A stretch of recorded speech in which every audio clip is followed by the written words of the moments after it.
আসসালামু আলাইকুম। সবাই কেমন আছেন? আলহামদুলিল্লাহ, আমি ভালো আছি। জীবনটা বড়ই কঠিন। মাইলস্টোন স্কুলের বাচ্চাদের আমরা হারিয়েছি। দোয়া করি তাদের বাবা মারা এই শোক যেন কাটিয়ে উঠতে পারে। আর আমাদেরই ঘরে বসে এত খারাপ লাগছে, কোনো কাজই করতে ইচ্ছে করছে না। আর যেসব বাচ্চারা, টিচাররা আহত হয়েছে, তাড়াতাড়ি সুস্থ হয়ে যাক, আল্লাহর কাছে এই দোয়াই করি।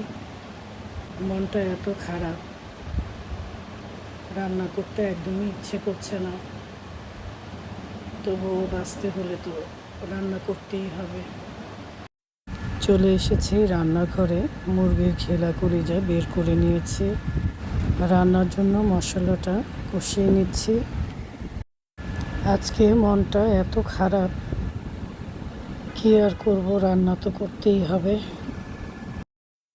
মানুষ ভাবে এক, হয়ে যায় আরেক।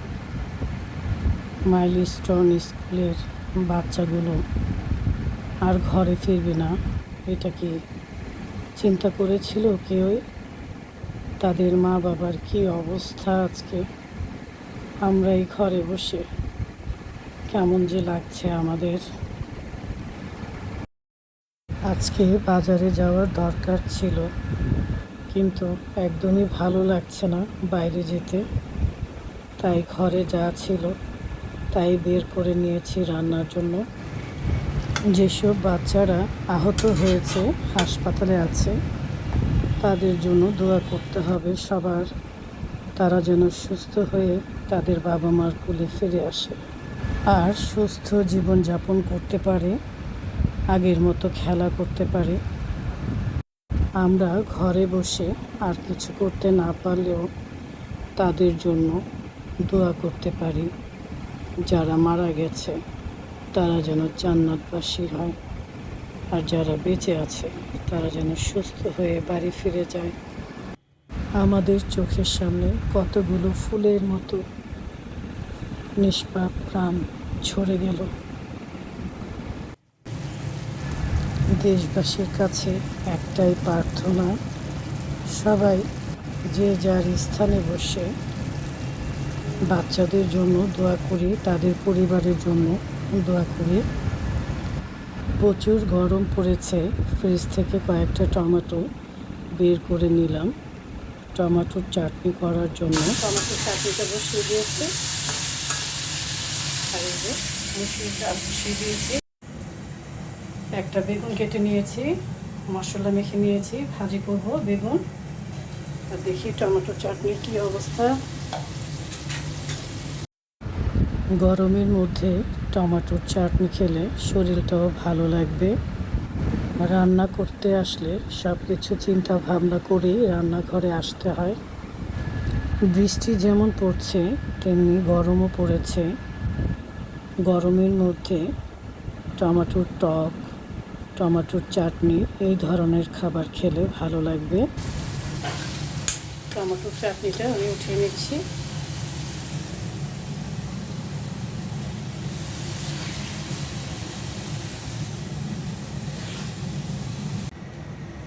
আমার ঘরে আবার আমি যা রান্না করি তাই খাই, কোনো ঝামেলা করে না। এর জন্য আমার খুবই সুবিধা। ঘরের মধ্যে অনেক বাড়িতে আছে হাজব্যান্ডরা যেটা পছন্দ করে বা যা বলে তাই রান্না করতে হয়। আমাদের আপুদের তখন অনেক সমস্যা হয়ে যায়, তাই বলে ওনাদের পছন্দের রান্না করবো না তা তো না, মানে অনেক সময় আর কি এরকম হয়ে যায়। তো ভাইয়ারা, আপনারা একটু আপুদের ব্যাপারটাও দেখবেন। এই গরমে আপনাদেরকে রান্না করে খাওয়াচ্ছে, খুবই কষ্টের ব্যাপার। রান্নাঘরে থাকা যাচ্ছে না, তবু রান্না চলছে। কালকে থেকে কত যন্ত্রণা নিয়ে যে দিনটা রাতটা কাটিয়েছি একমাত্র আল্লাহই বলতে পারবে। রান্না ছাড়া তো আর উপায় নেই, খাওয়া দাওয়াও করতে হবে। ঘরের সবাই না খেয়ে থাকবে না হয়। এই তো হয়ে গেল মুরগির খিদা কলিজার তরকারি। প্রচণ্ড গরম, তাই বানিয়ে নিলাম টমেটোর চাটনি। গরমের মধ্যে টমেটোর চাটনি খেলে শরীরটাও ভালো লাগবে। আর বেগুন ভাজা। সবাই ভালো থাকবেন, সুস্থ থাকবেন। আল্লাহ হাফেজ।